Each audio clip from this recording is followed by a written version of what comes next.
The penthouse sat way above.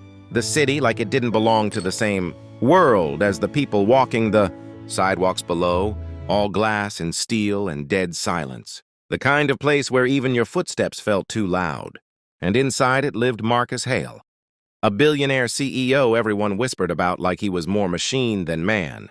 A guy known for killing deals, firing executives with a nod, and never smiling unless a number went up. So when the cleaning staff moved through his home every Tuesday morning, they did it the same way you'd move through a museum after hours. Slow, careful, praying nothing broke.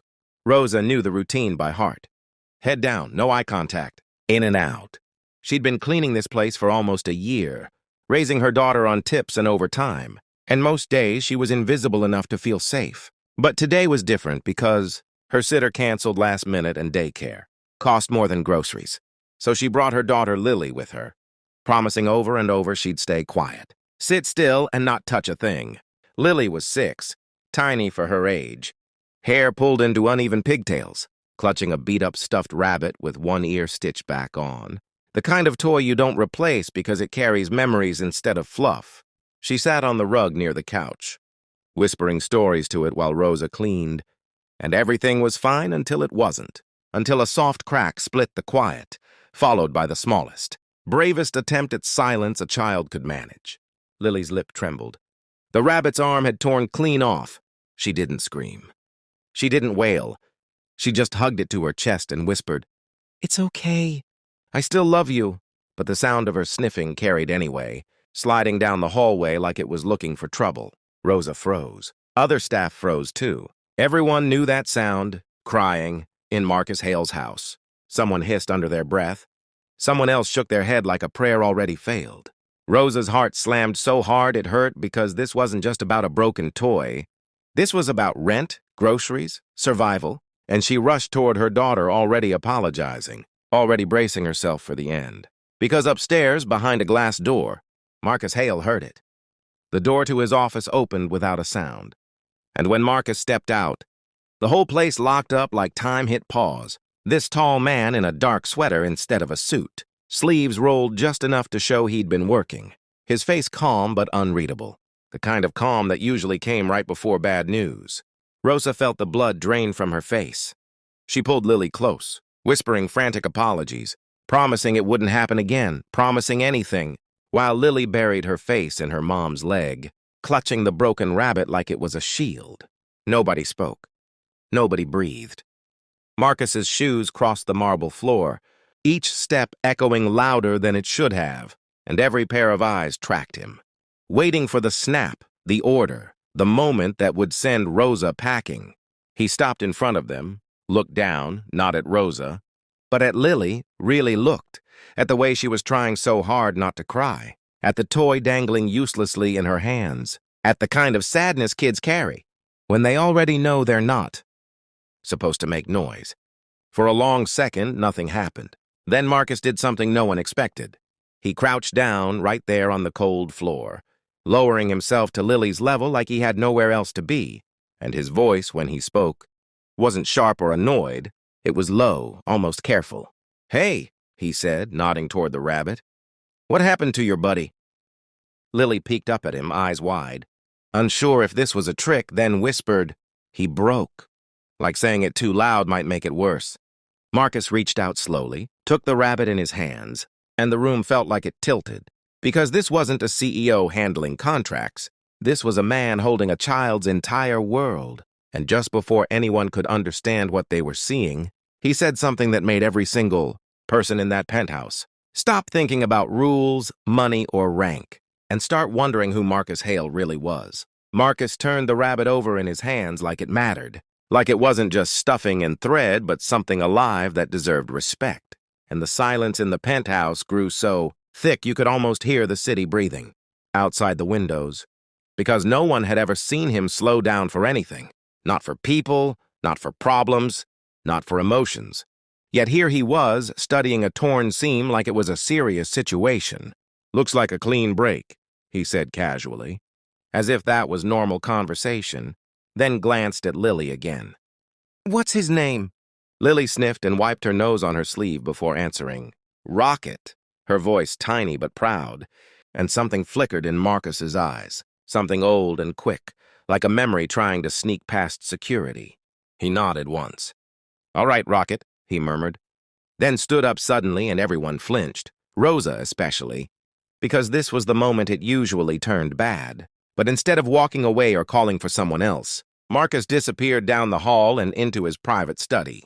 The whispers started immediately, low and panicked, staff exchanging looks like they were trying to guess which mistake had finally crossed the line. While Rosa hugged Lily tight, her mind racing through worst-case scenarios, rent notices, overdue bills, and that awful feeling of knowing. One small moment can wreck everything you've been holding together. Minutes stretched too long. Then Marcus came back holding a small metal box, scratched and old, the kind of thing that didn't belong in a place like this. He dropped back to one knee, opened it, and inside were tools. Not fancy ones, just glue, thread, a needle, tape, stuff that looked used and familiar. "My mom kept this when I was a kid," he said, not looking at anyone in particular, like he was talking to the room itself. "We fixed more things than we replaced." Nobody moved. Nobody spoke. He got to work, fingers steady, movements careful, reattaching Rocket's arm like he'd done it 100 times before, explaining each step to Lily like she was his assistant. "Hold him right there. Perfect. See? Sometimes broken doesn't mean done." Lily nodded like this was the most important lesson she'd ever learned, her fear melting into focus while Rosa stood frozen, tears stinging her eyes because this wasn't pity. This was something else, something real. And when Marcus finally tied off the thread and pressed the arm back into place, he leaned back and smiled. Actually smiled and said, "Give him a minute. He'll be good as new," and just like that, the penthouse felt less like a fortress and more like a place where breathing was allowed.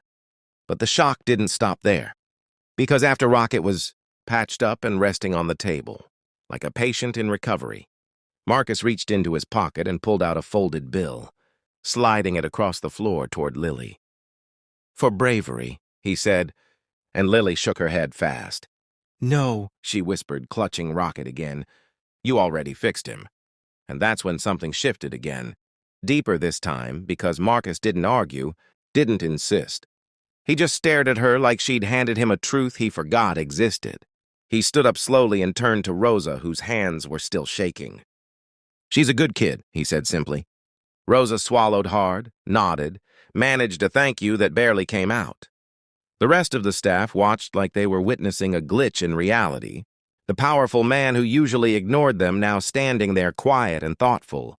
And when Marcus finally walked back to his office, the door closing softly behind him, nobody spoke for a full minute. Then Lily looked up at her mom and whispered, "He's nice?" And Rosa laughed through tears she couldn't stop anymore. Because nice wasn't the word, not really, but it was close enough for a child who saw the world clearly. Later that afternoon, when Rosa was packing up to leave, one of the supervisors pulled her aside, voice tight, expecting bad news, but instead handed her an envelope with Marcus's name on it. Inside was a handwritten note, short and messy, like it hadn't been planned, and a check that made Rosa's knees go weak. Not charity, not hush money, just a quiet acknowledgement that someone had been seen. As she held Lily's hand walking out of that building, Rocket tucked safely under her arm, Rosa realized this wasn't about money or toys or even kindness. It was about the moment a powerful man chose to kneel instead of look down, and nobody in that penthouse would ever forget it, especially Marcus Hale, because fixing one small broken thing had cracked open something in him that had been sealed off for years. And he had no idea yet that this was only the beginning. The thing nobody talks about is how one quiet moment can mess you up worse than a lifetime of noise. Because Marcus didn't sleep that night, not really. Just lay there staring at the ceiling of a bedroom bigger than most apartments, replaying Lily's voice, the way she said Rocket's name like it mattered, the way she refused the money without thinking twice, and how that small choice hit him harder than any boardroom loss ever had. By morning, the penthouse was back to its usual rhythm, staff moving quietly, schedules tight, everything polished and controlled. But Marcus wasn't the same, and everyone could feel it, even if nobody said it out loud. He started noticing things, small things he used to bulldoze past, like how Rosa's shoes were wearing thin at the heel, How Lily always waited by the window instead of touching anything expensive. How the staff flinched when his office door opened, and that bothered him more than it should have. He found himself asking questions that didn't belong in his old world, like how long Rosa had been commuting, or what Lily liked to draw, or why nobody ever ate the food that got thrown out at the end of the day, and each answer stacked on the last, until the walls he'd built for decades started cracking, under the weight of his own awareness. One afternoon, he overheard a supervisor complaining about boundaries and employees, getting ideas, and something snapped. Not loud, not dramatic, just sharp and final. Marcus stepped in, voice calm but deadly serious, and said, "If kindness scares you, you're in the wrong building." And the room went silent like oxygen had been cut. Word spread fast, faster than gossip ever does, because power shifts always do. And by the end of the week, things were changing, not with speeches or press releases, but quietly. Schedules adjusted, pay raised, policies rewritten, all without his name attached. Because for the first time, Marcus Hale wasn't trying to be seen. He was trying to make sure others were. Rosa noticed it too, even if she didn't fully understand it at first. Just felt the difference in the air. The way work didn't feel like walking on glass anymore. The way Lily laughed louder now. Rocket clutched proudly under her arm like proof that broken things could survive. And one evening, as they were about to leave, Marcus appeared at the door again, hands in his pockets, looking oddly nervous for a man who could buy cities. "Hey," he said like he wasn't sure he was allowed to speak. And Rosa froze, instinct ready for trouble. But instead he knelt down to Lily's level and asked, "How's Rocket holding up?" Lily grinned and held the toy out. "He's strong now," she said confidently, "even where he was broken." And Marcus nodded slowly, like she'd just explained something important he was still learning. He stood and cleared his throat. "I'm hosting dinner here tomorrow," he said, eyes on the floor. "Nothing fancy, just food, and you're both invited if that's okay." Rosa didn't answer right away, because nothing in her life had prepared her for an invitation like that. Not from a man like him, not without strings. And Marcus didn't rush her. Didn't pressure, just waited.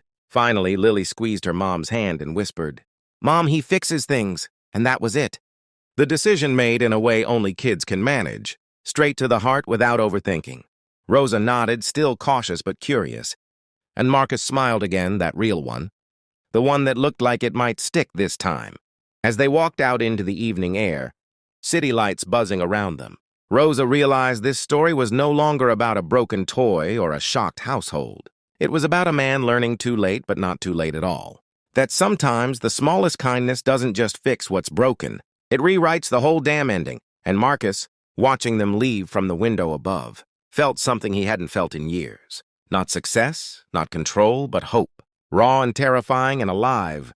And he knew, deep down, that whatever came next, there was no going back to who he used to be.